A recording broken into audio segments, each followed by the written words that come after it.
Hello everybody, this is Miss Gloria with our lifestyle today with nighttime story time, September the 22nd. It's about 11 p.m. and it's a Monday evening. It's been running across my mind my time in Georgia. My little girl and I spent 3 years and I believe it was 10 months there. 3 years and 10 months. We initially went to Georgia, and I won't mention the town. I'll just talk about Georgia. We went to Georgia in the beginning of 2020. She had just gotten over COVID because she got it at the end of 2019 when it still did not have a name. And one morning I tried to wake her up to go to church, and I believe it was Christmas morning, and she couldn't wake up. And I became horrified, and I immediately, I wrapped her up and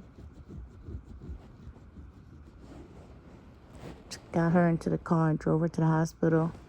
And they said she had some sort of respiratory infection. They didn't have a name for it, but it was terrible. And they gave her some antibiotics and eventually was able to take her home. But I just found that very unusual because she never got sick. At that time, she was 7 years old, 7 or 8 years old, but she never got sick. So it was really surprising. But we were in the middle of getting ready to leave. We were going to leave North Carolina because it wasn't working out for me there. Jimmy, my late husband, had passed away 2 years prior. And I had called myself getting ready to get married to someone at the end of 2019. And that was poor judgment on my part because I couldn't see through all the red flags that were right in front of my face, because I think I was rebounding from severe loneliness. And so I think I was just going to marry him because, he was a decent man. I'd known him for over 20 years through the church that we attended, but nothing romantic. But he seemed like a compatible partner. Man, it seemed like we could get along and we liked each other, and I knew that could be a good basis for a relationship if it had an opportunity to grow into love. But that's another story for another time, because in the end, I broke off with him a week before the wedding because, like I said, that's another video for another time, most likely another nighttime video. I may put a pin in it and do it tomorrow, but so my little girl and I moved to Georgia. And it was pretty rough because it was the beginning of COVID-19, and people were passing away in big droves. People from my church were coming home from a major church event in California and just dying. It was nothing I had ever seen before in my life, and it was confusing because it was just happening so quickly. People forget now, but there were refrigerated tractor trailers taking away bodies because there were so many people that they weren't able to keep up with transporting them.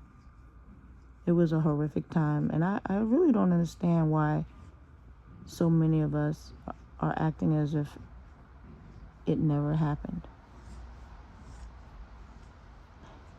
And it's obvious that it has, because there's so many people that are missing from my church. When we have a church event and there are hundreds of people there that I know, I can still feel the absence of the people that are missing. But anyway, on to Georgia. Georgia turned out to be not a very welcoming state for us. I'm a person of color, and I didn't think it would be so difficult fitting in. But I'm a northerner, and trying to just be courteous, cordial, pleasant, even with I have to admit, even with my church congregation. I'll just say spoiler alert, guys. I was never successful. The Southern hospitality that is alluded to is a fable. It is not the truth. And I've even had an opportunity to speak to Georgians as well as northerners, other northerners that relocated to Georgia. I remember speaking to a lady, and she told me, I've been here for like 10 years and they still haven't warmed up to me, and I don't even have one friend.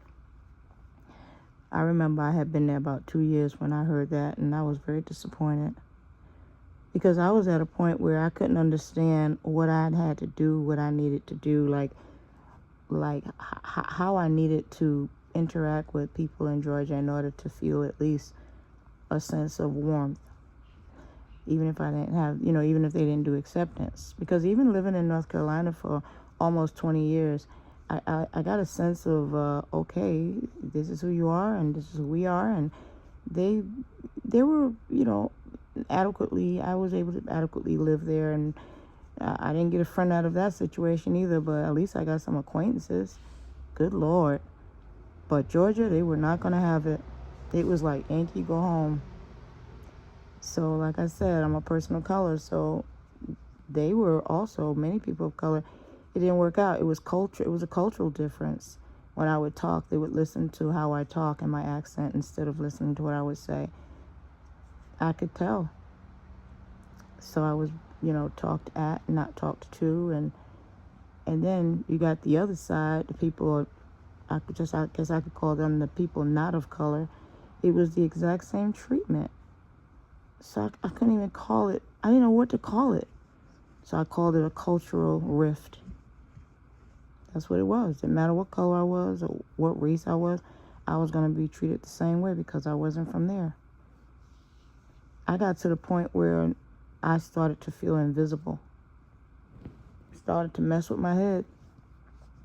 I told my little girl, I said, I feel like I'm a ghost, like I'm dead. Because, people actually walk into me or, and by the way, I'm not hard on the eyes or anything. And, oh my goodness. And then the men, I'm single, of course, I'm a widow. I'm trying to figure out a delicate way to say this because I don't curse. And I don't really talk out of turn.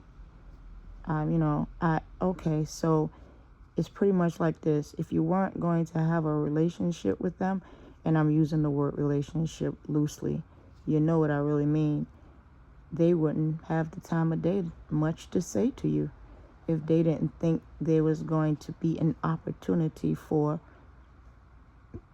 relations. Yeah, that's what I want to say. And that's the way I want to say it because we're adults and we know exactly what I'm talking about. And I'm like, are you kidding me? I couldn't even get my car fixed one time. I had the money, and it was a simple problem. It's my church guys, folks, that didn't work out. They ran me around in a circle. I asked my neighbor. He gave me over to some guy who hinted at the fact that if I, had coffee with him, quote, coffee, unquote, he'd be happy to do it. I didn't have to pay him anything. I was so insulted. I didn't say anything else to him or my neighbor. Oh my goodness, Georgia is something of its own. And I'm a missionary. I also am legally a truck driver. So I've traveled all across the United States. And I've been in many states: Arizona, New Mexico, Colorado, New Jersey, New York. I've been up the Northeast, West Coast, California. I've been everywhere. I've never run into a state like Georgia. And so I don't want anybody to get into my comments and say that I'm saying trashing Georgia. I am just letting you know that This is what happened to me. These are my experiences.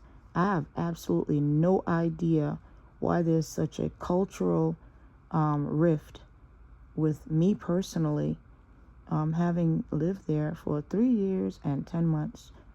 I was so happy when I decided to move from there in 2022. Or was it 2023?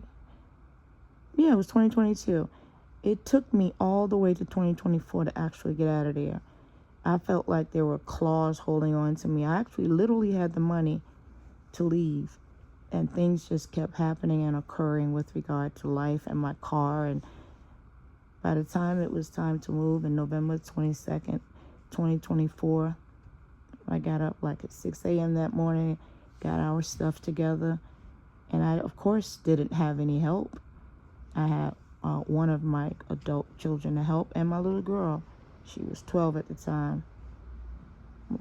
Yeah, I think she was 12, yeah. And but she had to watch the cats because it was a challenge trying to move with 2 cats and a 2-floor house, townhome. It took all day, at least 12 hours, going back and forth to the storage unit as well as, moving. But it was a challenge.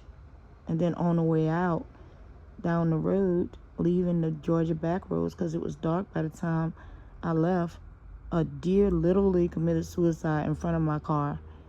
He ran alongside of the car and pushed himself in front. It was the most disastrous, horrible memory that I have with regard to, hitting an animal.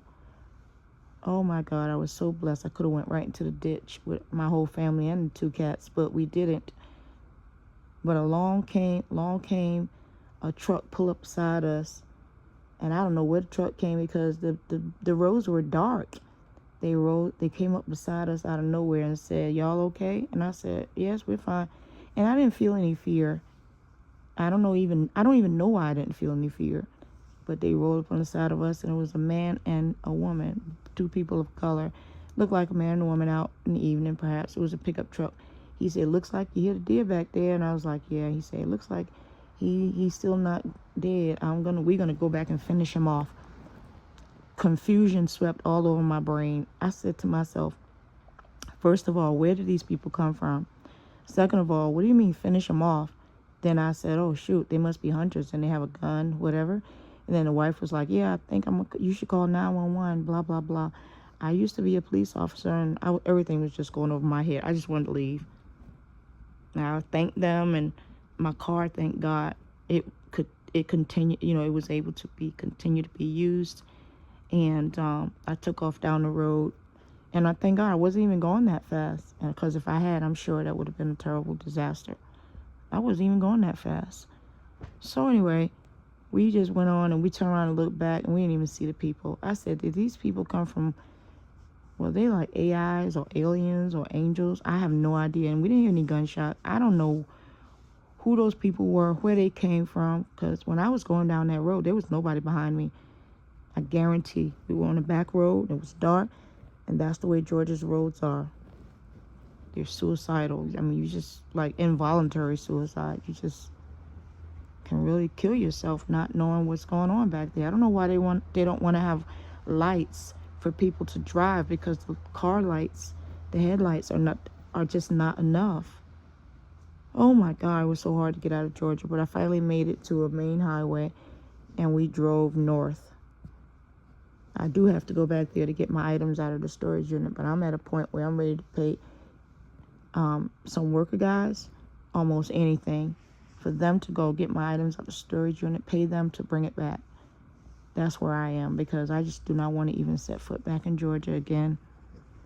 And I think it's a beautiful state, and I think it has great advertisements as to how they want people to think of them. But my experience is they weren't very welcoming to me. I'm a very friendly person. I'm not overly friendly, and I'm not intrusive. I know how to, I'm self-actualized. I know how to be with people and talk to people. I have teacher instincts. I'm a missionary. I'm a truck driver. I'm an HR type person. I'm a salesperson. I'm literally a life and health insurance agent on part-time. I'm a people person. And no matter what I did, they held out that long wooden spoon. That's what they call it.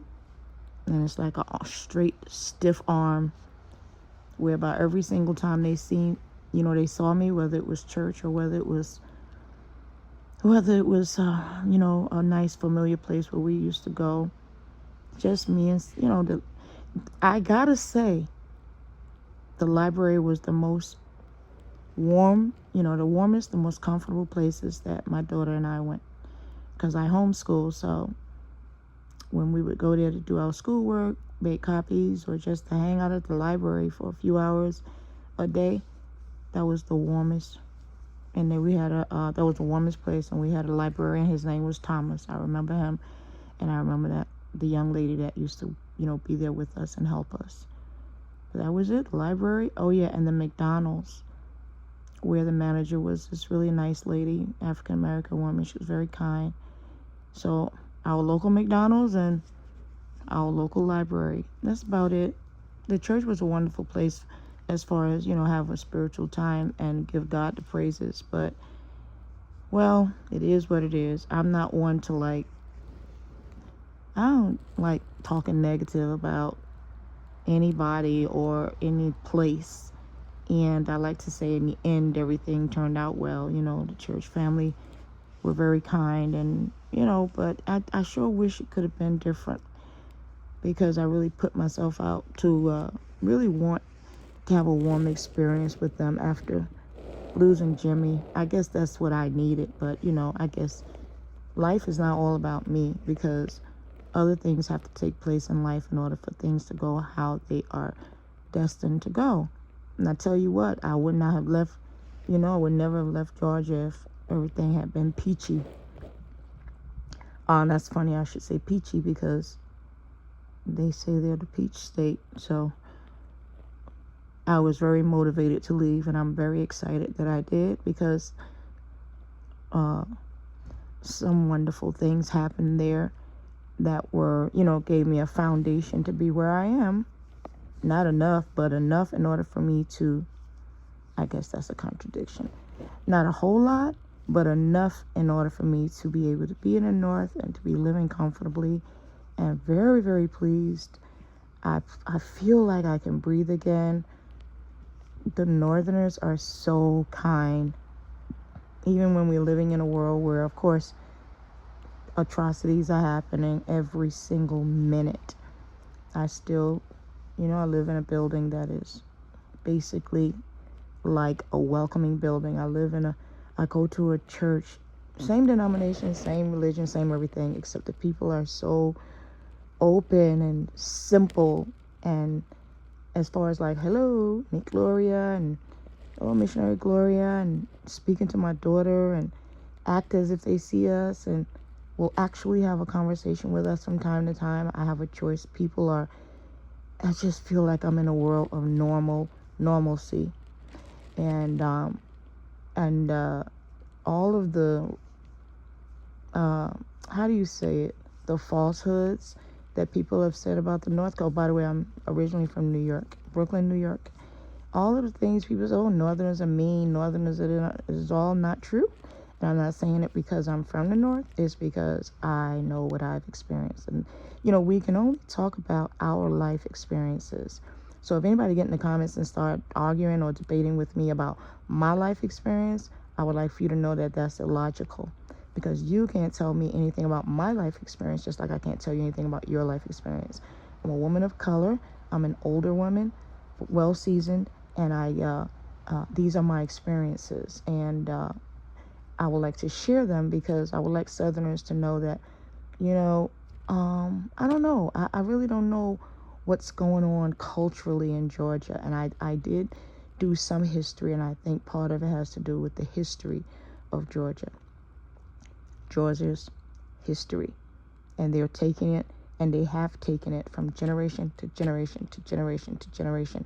And they seem to be very happy and very comfortable with where they are and how they are, and their disposition, and I'm like this, to each its own. If that's the way they want to live, if that's they want to be, where they want to be, then that's fine with me. I'm not from there. I was like, oh my God, please don't let me die there. I did not want to be buried there. That's their home, and they can, they can have it. Just like New York. People come to New York, they don't like New York, and they'll be like, oh, New York is this, that, and the other thing. I'm like, that's fine. You can go to wherever you want to go, but this is my home. I love New York. I'm going to always visit New York. Most likely I will never live there again, but that's my home. When I go there, I can breathe. I can breathe. I just feel it in the air, the energy, the vibe, the life. You know what I'm trying to say? So that's how I am. But right now, I don't live in New York. I'm in the north, and that's good enough. I'm just so happy to not be in Georgia anymore. And this is not it still isn't a negative, this is not a negative video about Georgia. It's just my experience with living in a place that culturally did not work for me to a significant degree. Even the trees felt sad, and like the trees were heavy with some sort of grief. I don't know what's going on, but whatever. Hey, it could be me, but that's not my home. So, I just want to share this about I'm so happy not to be there, and I'm happy for the things that I've learned while being there, because everything that we go through in life, it makes us into who we are and who we turn out to be. And I truly believe if I hadn't gone through certain experiences there, I would not have grown to be, the type of person I am with regard to being able to have patience with different types of people and personalities, and being able also to be perceptive of energies that come toward me and know what to do, in certain circumstances. And I've met some great people. My pastor was awesome. My pastor was amazing. He was very sweet and kind also to my little girl, and we needed that, having lost Jimmy. And also remember, all of my stuff is also filtered through the eyes of a widow. I'm a widow, and could have been part of my grieving process. Who knows? You just call it like you see it. We don't have the answers to everything. Like I say, the older I get, the less I know. It's really sad, but that's the way it is sometimes. I don't know. I just don't know. But I still love all, and I hate no one. So it is what it is. You all have a wonderful night. Thanks for listening to me. If you've listened to me up until the end, this is just the ramblings of an old lady. It's called Nighttime Storytime with Miss Gloria at Our Lifestyle today. Y'all have a wonderful night. It's almost September 23rd. It's almost Tuesday. Whatever you do, enjoy yourself and be safe. Good night.